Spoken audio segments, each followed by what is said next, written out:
መቸም ንመብዛሕትና ሓደ ደሸግረና እንተ ደኣ ሃልዩ እቲ ዘለና ሲስተም ናይቲ ዓዲ ብጣዕሚ ኣዝዩ ከቢድ ኮይኑ ንዕኡ ሰቢርና ንኽንወፅእን ወይ ድማ ካብኡ ወፃኢ ካልእ መንገዲ ዘየሎ ኮይኑ ክስምዐና ይኽእል እዩ እምበኣርከስ ኣብ ናይ ሎሚ ቪድዮና ናይ ፈጣሪ ሲስተም ዶ ይብርትዕ ይሕይል ወይስ ናይቲ ዘለና ዓዲ ሲስተም እዩ እዚ ድማ ኣነ ዘይኮንኩ ድምልሰልኩም ብግብሪ ነዚ ነገር ከተግብራ ዝኽኣላን ናይ ብሓቂ ድማ ሲስተም ናይ ፈጣሪ ብምርዳእ ሲስተም ናይቲ ዘለዎ ዓዲ ወይ ድማ ናይቲ ዝነበሮ ዓዲ ከየሸገረን እቲ ዝደልዮ ነገር ካብ ዝረኸባ ብሉፃት ተምሃሮና ካብአን ካብ ቃለን ኢና ክንሰምዖ እምበኣርከስ ናብዚ ቪድዮ እዚ ቅድሚ ምሕላፍና ከዓኒ ንንውሕ ድበለ ግዜ ጥፊ ኢለኩም ነርኤ ድሃየ እንዳሓተትኩም ኩላትኩም ከመይ ለኻ ቤት ለኻ ትብሉ ነርኩም ኢኹም ካብ ልቢ ንኩላትኩም ይመስግን ኣጀኹም ሰላም እየ ዘለኹ ኣጋጣሚ ኮይኑ ከም ዝትርእይዎ መርዓ ስለ ዝነበረኒ ኣጋጣሚ ይምርዖን ስለ ዝነበርኩ ብኸምኡ ቁርብ ዕረፍትን ክወስድ ኢለ እየ ኣሕዋተይ ንፅቡቕ ትምኒትኩም ገሊኹም ካብ ፈሊጥኩም ኢኹም ኣብ ክላስና ስለ ትመፁ ነበርኩም ንፅቡቕ ትምኒትኩም ንኩላትኩም ካብ ልቢ ከመስግነኩም ደሊ ቴንክ ዩ ሶ ማች ነቲ ነበረና ናይ ነዊሕ ምጥፋእካን ካብ ልቢ ይቕሬታ እንዳሓተትኩ ሎማዓንቲ ግን ብጣዕሚ ኣዝዩ ወሳኒ ዝኾነ ካብዘን ብሉፃት ኣሕዋትና ካብ ልሳነን እንሰምዖ ምስክሪ ክኸውን ብኸመይ ሲስተም ናይ ፈጣሪ ተጠቒመን ነቲ ዝነበሮ ሲስተም ናይቲ ዓዲ ብምስማር ዝሓሸን ድበለፀን ሂወት ከም ዝፈጠራ ድማ ኣብ ናይ ሎሚ ቪድዮ ክንርኢና ኣብ ዝቕፅል ቪድዮታት ድማ ብዝግባእ ብሰፊሑ ክንመፅእ ምዃንና እንዳነገርኩኹም ናብ ናይ ሎሚ ቪድዮ ከብለኩም ብቐጥታ ናብዘን ኣሕዋትና ሎማዓንቲ ካልእ ሓወይ ክምረቕ እየ መፅእ ኣይምረቕኒ ኢለካ ነይረፍታ መመረቕታይ ኣብታ ባጭ 14 ኣይትመረቐኒ ቅድም ፍትና እታ ተባሃልኩ ኢለካ ኣብታ ናይ ኢማጂኔሽን ፅሒፈ ነይረት ዝክራ ትኾንካ ደቀይና ኣብቲ ኩሉ ከይዲና ናብቲ ቦታ ባዕልስ በዓል ቤተይ ክራኸብ ገለ ኢለካ ኣቲና ኣለና ትማሊ Wow, that's beautiful. Yes. Wow, Saki. Wow, amazing. Amazing. Wow. Beautiful. Wow, Saki. Win hafte. ኣብዚ ክላስ እዚ ሞር ምስ ነብስኻ ትፋለጥ ሞር ምስ ኣምላኽካ ክትላለ ይገብረካ ሞርካ ብርሃንካ ይበርህ ናይ ብሓቂ ዝብለኩም ካብታ ዘስመርኩላ ሕጂ ክምስክረልኩም ዝደሊ ኣሕዋት ናይ ብሓቂ ንዓይ ጠቕመን ክጠቕመኩም ይኽእል ኢለ ይሓስብ ኣብ ትምህርቲ ምስ ተምሃርና ክፅሕፍ ምስ ጀመርኩ ኣብ ኣፍሪቃ እየ ነይረ ሽዑ ግን በቃ እንታይ ክብል ጀሚረ ኣነ የኽእል እየ ኣነ ብልሰብ እየ ካልኣይ ወርሒ ዓመተ ምህረት ከይተረፈ ማለት እዩ ሕፅጦ ነይረ እንታይ ኢለ 2024 ካብ ኣፍሪቃ ወፅአ ወርሒ ሓደ ኤሮጳ ከኣትየ ምስ ኣሕዋተይ ክራኸብ እየ ናይ ብሓቂ ዝብለኩም እዛ ነገር እዚኣ ፅሒፈያ ኩሉ ግዜ መዓልታዊ ይፅሕፎ ሓንቲ ነገር ግን ናይ ልሳነይ ክፅሕፍ ከለኹ ተመስገን ኣብ ስለዝሃብካኒ ከይኮነ ከሎ እየ ደመስግኖም በቃ ይፅሕፍ ሽዑ ኣብ መንገዲ ተበጊሰ ገለ ቁሩብ ክብድ በለ መንገዲ ነይሩ ኣብቲ ዝነበርኩ ቦታ ዊንተር ኮይኑ ከምዚ ሕጂ ነይሮፓ ክትፍትን ትተሓዝ ገለ ሕጂ ዊንተር ግዜ ነይሩስ መንገዲ ዝበሃል ኣይነበረን ከባቢ ወርሒ 11 መወዳእታ ሽዑ ግን ኣብ ውሽጢ ግን ሓደ ነገር ኣሎ ከኣትየ እሳ ጥራሕ ያደላ በሰይ ሽዑ እንታይ ይብል ምስ ሓፍተይ ይዕልል ነይረስ ኣነስ ይብላ ውሽጠይ ሓደ ነገር ኣሎ ተሽነ ሰርባትን ክሳብታ ናይ መወዳእታ ሰዓትን ደቂቕን ስበቃ ኣይቀብፃኒ መሬት ኤሮፓ ስክረግፀ ይብላ ሽዑ ምሳይ ደነበሩ ደገሳይ ከመይ ከምኡ ትብሊ እዚ መንገዲ ዝተዓፅዩ ዘሎ ዊንተር እዩ ምስብል ነው ኣነ ለሙን ኢሉ እግዚኣብሔር ብኸመይ ይበነ ንሱ ፈልጥ በቃ ሳጥራሕ የለ ይገርመኩም ሰዓት ክልክዕ ከምተ ዝብልኳ 2024 ወርሒ 12 ዕለት 31 ትርሽት እንዳተኮሱ ከሉ እታ መሬት ኤሮጳ ረጊፅያ This is amazing. ብጣዕሚ ዝገርም ነገር እዚ ምስክርነት ናይ ብሓቂ ካብቲ ዝፅሓፍኩ ሓደ እዚ ኣይብለኩም አሉ ካልአይቲ ኣፍታ ኣነ ዝኣትዋ ሃገርሲ ኣብ ትሕቲ ዝኾነ ይኹን ፀቕጢ ኣብ ትሕቲ ዝኾነ ይኹን ኩነት ክትበለኒ ኣና ኣብቲ ዝደለየ ቦታ በፂሐ ግን ሽዑ እንታይ ኢለ ይፅሕፍ ነይረ ተመስገን ኣምላኽ በቃ ኣብቲ መዓልቲ ኢንተርቪው ወይስ ወረቐት ስለ ዝወሰድኩ ናይ ብሓቂ ኣብ ጣውላ ወረቐት ኮንግራ ክበሃል የለ ኢንተርቪው ገይረ ኣፍታ ጣውላ ሽዑ ወዲ ኢንተርቪው ኮንግራ ትመፅያትኒ ናብቲ ዝፅሓፍኩ ካብኡን እግዚኣብሔር ይመስገን ጉዳይ ናይ ከምቲ ተወዲኡ ሽዑ ግን ኣብዚ ገዛ ኣብዚይ ሕጂ ዘለኹ ናይ ቤኔ ገዛ ኢቨን ሽዑ እውን ዝሓፈ የቋረፅኩን ወርሒ 10 ገዛ ናይ ቤኔ ክወሃበኒ ካብ ካምፕ ክወፅእ ብጣዕሚ ዝገርመኒ ሓደ ግዜ ዝኾነ ሰብ ከምኡ ከለካ ኣይኣምነንን ሓቂ ትሓሽ እሶም ግን ስለዝተምሃርኩም ክትፈልጡ ክትርድኡ ትኽእሉ ከምቲ ዝበልኮውን ወርሓ 10 ካፍቲ ካምፒ ወፅአ ናይ በይነይ ገዛ ተዋሂብኒ ከምቲ ዝሙነ ጥቃ ቤት ትምህርቲ ይምነ ነይሩ ጥቃ ቤት ትምህርቲ ገዛ ተዋሂብኒ እዚ ካፍቲ ኣብዚ ትምህርቲ እዚ ምስ ኣተኹ ካፍቲ ዝረኸብኮ በረኸት ሞር ንነብሰይ ክፈልጣ ክኢለ ሞር ኣመስጋኒት ኮይነ ዝደለኾ ነገር በቃ ለሚነ እግዚኣብሔር በቃ እታ ዝደልያ ክገርመኩም ኩሉ ግዜ ከይፀሓፍኩ ይድቅስኒ ይፅሕፋ እግዚኣብሔር ክበኒ በቃ ወዲየ له ብዛዕባ እቲ ጉዳይ ኣይሓስብኒ ኩሉ ነገር ከምቲ ዝደልየ ቅድሚ ሕጂ ሕጂ ግን ኩሉ ከምቲ ዝደልዩ ኣብ ግዜ ኣብ ሰዓቱ ክረኽቦ ክኢለ እግዚአብሔር ይመስገን ከምዚ ናተይ ሕጂ ንኩለኹም ይምነየልኩም ኣብዚ ክላስ እዚ ሞር ምስ ነብስኻ ትፋለጥ ሞር ምስ ኣምላኽካ ክትላለ ይገብረካ ሞርካ ብርሃንካ ይበርህ ናይ ብሓቂ ዝብለኩም ሓደ ነገር ሰማርኮ እቲ በቃ እቲ ንዓይኒ ነብሰይ በቃ ኣይትረብሕን ኢኺ እስኸ ከምዚ ኢኺ እስኻ ኣይኮነልክን እዩ ዝብላ ዝነበርኩ ኔጌቲቭ ኤነርጂ ቶታል እዛ ክላስ እዚኣ ካብ 2024 ናይ ቲንክ ወርሒ 7 ካብ ዝወሰድክዋ ሓደ እዚ ነገር እዚ ኣቋሪፀ እዩ ካልኣይ ነጥቢ ቀደምሽ በቃ ኣምላኽ ይኣምን ይብል እዎ ጸሎት ይገብር እቲ ከም ዝደልየ ኢለስና ኣምላኽ ዝን ዝደልየ ይብል ምሽ ሽዑ ግን እንታይ ይኾን ብናተይ ብዓይነ ስጋ ክሪኦ ከለኹ ከመይ ኢሉ ክኸውን እዩ ብናተይ ምሽ ከምኡ ግን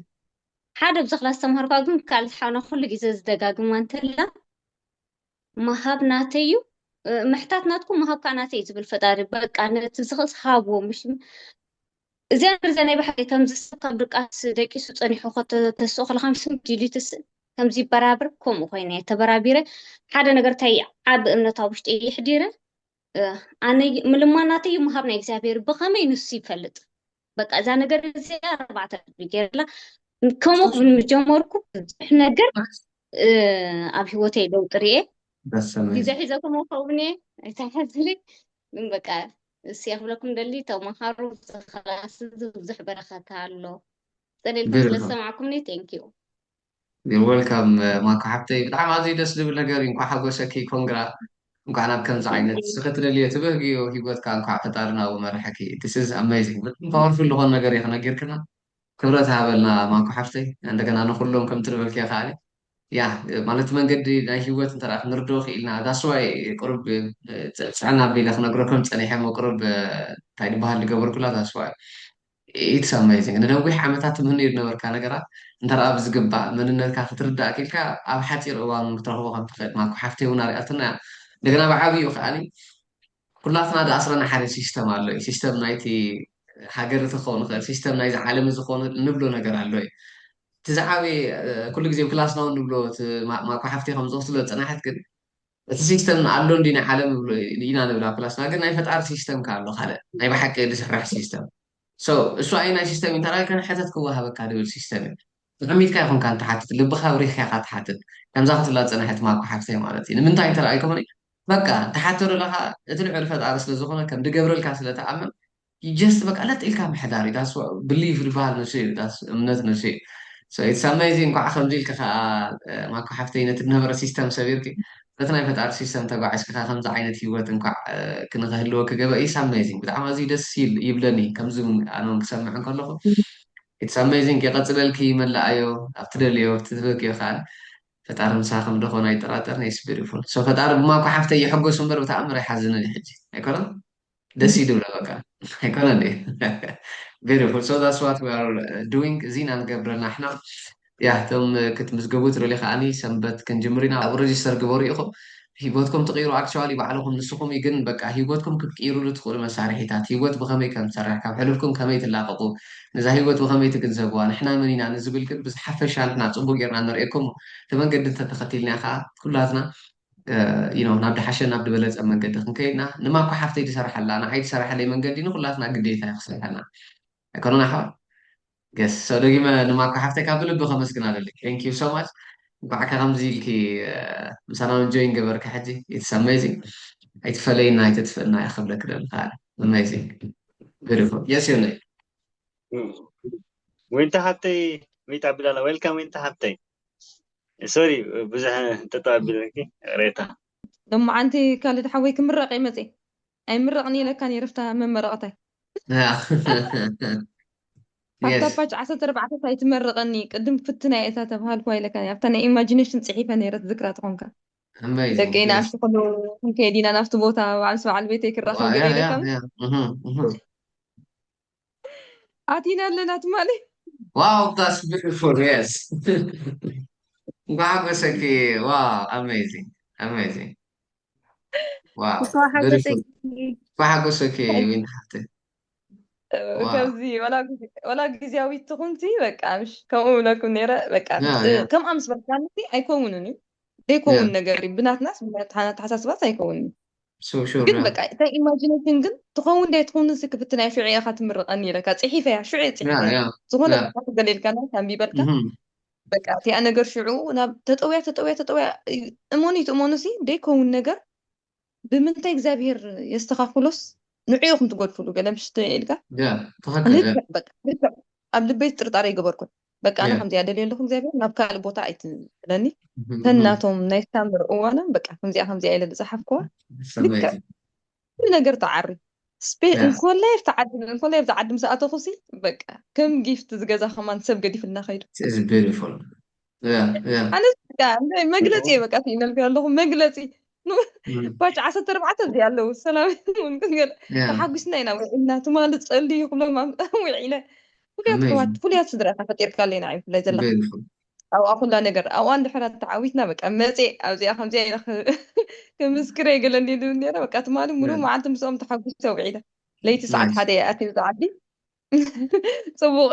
ሓንቲ መዓልቲ ገይረ ኣለኹ ማለት እዩ ከመይ ተሃዊ ከፀኒሐ ብቲ ሓንቲ ክላሰይ ከለኹ ገልፀልኩም ኣይክእልኒ yeah زعما زي دسم لغيري انت حسي ሓጀት yeah ፍሉይ ክላስ እዩ ከምዚ ክሳይ ከይመስለኩም ኣነስ ናይ ቅድሚ ወርሒ ተመረቁ ሰብ እየ ማለት ወርሒ ክልተ ሰሙን ጌርና ኣለና ካር yeah yeah ሽዑ mhm ትመረቀኒ yeah ብዙሕ ነገር ርኢ ኣውረት ነዘ ናይ ኢማጂኔሽን ሓስብ ነረ yeah ሃው በቃ ጥርጣረስ ኣይነበረን በቃ ክፅሕፍ ከለኹ በቃ ሓንቲ ሽግር ተፈጢራ ነራ በቃ ፕሊስ ፀሎት ግበሩለ ኢለ እምነቶም ዳዕተ ተርባዕተ ዝኾነ yeah ዘኽየለካ ሓልፈ ኣብ ዜሮ ሰዓት ሰሊጥኒ በቃ ዛ ተመለስኩ amazing ከለኹ ሰሊጥኒ ዕዱ ነዚኣ ክምስክር ኢለ ኣቴ wow ፍሉይ ክላስ ብተግባር ዝንበረሉ እዩ ከዓ ምሻሎ ኣብ እግዚኣብሔር ፍርቂ ዝነበረ ልብናስ በቃ ኣብ እግዚኣብሔር ደርብካዮ ነገራት ተዘሪኡ ከም ዝበቁል ከም ዝፈሪ በቃ ኣነ ርአ እዚኣ እያ ክምስክር ደሊ ሰብ ሓስብ እግዚኣብሔር ፍፅሚ ካልእ beautiful ሓወይ ንዓኻ ኩሉ ናይ ልብኻ ሓሳብ ልብኻ ኩሉ amen የስምረልካ እግዚኣብሔር amen ዓዚ ዝባርካ amen ኣይትኸስሩን ኢኹም ኣብዚ እንተዘይ ተስቡ እምበር ኣይትኸስሩን ኢኹም እቲ ንክፈሎን እቲ ኣብ ሂወትና ዝመፅእ በበይኑ ምኳኑ ብጣዕሚ በቃ ገሪምኒ ትኸፍሎ ዜሮ ትረብሖ ሚእቲ ንበልኩ ኣነ it's amazing بتاع ما زي دس دبلي انت حفتي بحقوسك كونغرا انكو عقوميل كم صدرا ختا اخاخوكي يعني انكو ثانك عتمنيت يو كسمرلكي ኩላትና بعفت على حق ኩላትና زكي ዘለኹ beautiful yeah yeah ستربع تبع صبوك يوم يذكروا يوم وانتي she's amazing كل جزء خمسة طريقة لكم يا كسات غير تفلت انا she's energetic ግን ኣነ ሓንቲ ቃሊል እያ ምክንያቱ ናታ ድሌት ስለ ዝረኣኹ እቲ ክትገብሮ ናይ ብሓቂ ትንብላ ነበርና ነገራት ክላስ ተወ ዝነበሩ ነገራትን ከተተግብሮ ከም ደለዋ ከም ትደሊ ብምሉእ ልባ በቃ ትከታተሉ ነራ ትክላስ ሞ ክላስና ኢሉ እዮም ኣነ ኣብ ኔክስት ርሕሎ ኢለከ ነረ ትዝክር ተረኣኹ ኣብ ኔክስት ባች ደሎሲ በቃ ወይ ኣብታ ኔክስት ረላትና እዚ ርግፀኛ ኮይነስ በቃ ከምዚ ኢለ ምስ ድራይ ተራኺበ ከምዚ ኢለ በቃ ክትብልና ክእየ ኢለ ነረ So, this is how life works በቃ ማለት ንሪኦ ዘለና ነገር ስለዝኾነ it's amazing ኣዝዩ ደስ ኢሉኒ ካባይ ጥራይ ካብ ትሰምዖ እንትሪኦም ኣለኹም ኢኹም I'm so በቃ grateful ብጣዕሚ ደስ ኢሉኒ ወይ ተሓፍተይ እኳ ሓጎሰኪ ይሲ በቃ ዳሴ ካብቲ ዝረአ ነገር ከም ትዕፀድ ኣእምሮኻ ከመይ ከም ዝሰርሕ ምርዳእ ገለ ድብለኩም እቲ ዘይተረድኦ ሰብ ኣይተረድኦን ደሎ ኢስ ኦኬ ግደፍዎ ኢኹም ግዜውን ሰዓቱን እታ ፈጣሪ ድደውላ ታቃጭልቲ ኢኻ መፅእ ግን ናትና ንግበር ሕጂ ሞ ለስታርቴት ንሕና በቃ ባዕልና ታደወል ተደዊላ እንደርላ ነዳመፅ ኣሕዋተይ so it's beautiful ብጣዕሚ ኣዝዩ ደስ ኢሉኒ ወይ እንተ ሓፍተይ እንኳዕ ከምዚ ኢልኪ ምስ ስድራኸ ተራኸብኪ so ናይ ኢማጂኔሽን ትብለኩም ደላ ኣብቲ ክላስና እንገብሮም ኤክሰርሳይሳት ኣለዉ እዮም ሓደ ካብኦም እቲ ክንኮኖ ንደሊ ዓይነት ሂወት እንታይ ከም ድመስል ንስእለላ ኣብ ኣእምሮና ንቐርፀላ ሲን ዲዛይን ትብላላ ኣብቲ ክላስ ንወስዳ ስለዚ እታ ሲን ዲዛይን ብምግባር ከዓኒ ምስቶም ቤተሰብካ ክትራኸብ ከለካ ጥዕና ክትረክብ ከለካ ሂወትካ ክቅየር ከለ ኤኒቲንግ ዝኾነ ነገር ክትረክብ ከለካ እንታይ ከም ድመስል ብኣእምሮካ እስኻ እንዳረኣኻዮ ከም ትረኽቦ ድማ ተረዲእካ ብስምዒት ተቐቢልካ እንተ ደቂስካ ጉዳይካ ኣይኮነን ኣሕዋት ኣነ ሓትት ብህብ ፈጣሪ እዩ ስራሐይ ኣነ ክገብር ዘለኒ ነቲ ድሓትት መንነት ብኸመይ ክሃንፆ ከም ደለኒ ክፈልጥ እንትርኣ ክኢለ እቲ ድሓትት ኣነ እንትርኣ ተስተኻኺለ እቲ ድህብ ፈጣሪ ኩሉ ግዜ ተስተኻኸለ እዩ ኩሉ ግዜ ፍፁም እዩ ኩሉ ግዜ ወሃቢ እዩ ኩሉ ግዜ ኣይውድኦን እዩ ኩሉ ግዜ ኣለዎ እዩ በቃ ኣሕዋት ኣስቢሪፉል ብከምዚ መንገዲ እንትርኣ ከይድና ከዓኒ ሂወትና ዘይቅየረሉ ስድራና ዘይተሓቃቀፈሉ ናይ ብሓቂ እውን ደይንህብትመሉ ጥዕና ደይንረክበሉ ሰላም ደይንረክበሉ መንገዲ የለን ቴንክ ዩ ሶ ማች ወይንቲ ሓፍተይ ካብ ልቢ ከመስግነክ ደልዩ እምበኣር ከስ ናይ ሎም ቪድዮና ነዚ ክትምልከትዎ ፀናሕኩም ይመስል ብዙሕ ትምህርቲ ወሲድኩም ክትኮኑን ካብዘን ኣሕዋትና ድማ ኣዝዩ ብሉፅ ዝኾነ ጥበብ ወሲድኩም ክትኮኑ ተስፋ ገብር እምበኣር ከስ ልክዕ ከምዘን ኣሕዋትና ኣብ ሂወትና ዝሓሸን ዝበለፀን ውፅኢት ንኸነምፅእ ዝሕግዘና ድማ ንመበል 15 ዙር ዝካየድ ንክልተ ወርሒ መላእታ ዝካየድ ስሩበት ተኻልወጥ ንኩለንትና ዓበይ ዝተሰመየ ናይ ኦንላይን ስልጠናና ሰንበት ክጅምር እዩ ኣብዚ ስልጠና እዚ ምስታፍ ድማ ሓድሽ መንነት ብምናፅ ነዛ ሓዳሽ ዓመት ሓንጎፋይ ጀባእ ንኽንብላ ብምልኣት ድማ ነቲ እንደልዩ ዓይነት ሂወት ንኽነብር ንኩላትኩም ጀባእ ኣብለኩም ኣሕዋት ስለዚ ንምምዝጋብ ኣብዚ ታሕቲ ዘሎ ናይ ዋትስኣፕ ናምበር ጌርኩም ክትረኽቡናን ክትድውሉልናን ትኽእሉ ኢኹም ኣብ ዝቕፅል ዘሎ ባች ብምስታፍ ከኣኒ ኣብቲ ዝቕፅል ዘሎ ዙር ኩላትና ብሓንሳብ ዝሓሸን ዝበለፀን ሂወት ከም ንፈጥሩን ኣይጠራጠረኒ ደውሉልና ሕጂ ተመዝገቡ ኢኹም ሂወትኩም ንምቕያር ሕጂ ወስኑ ኣብ ዝቕፅል ቪድዮታት ክሳብ ንራኸብ ድማ ትከታተሉና ስለ ዝኾንኩም ኣብዚ ድማ ግዜኹም ወፊኹም ምሳና ስለ ዘለኹምን ስለተተባብዑናን ካብ ልቢ ከመስግነኩም ደሊ ኣብ ዝቕፅል ቪድዮታት ክሳብ ንራኸብ ብፍላይ ድማ ኣብ ዝቕፅል ዘሎ ዙር ተመዝጊብኩም ኣብ ክላስ ተራኺብና ድማ ብሉፅ ዝኾነ ለውጢ ከም ተምፅኡ ኣይጠራጥረኒ ኣብኡ ይራኸበና ሰናይ ግዜ ኣብ ዘለኹሞ ሰናይ ሰላም ንዓኹም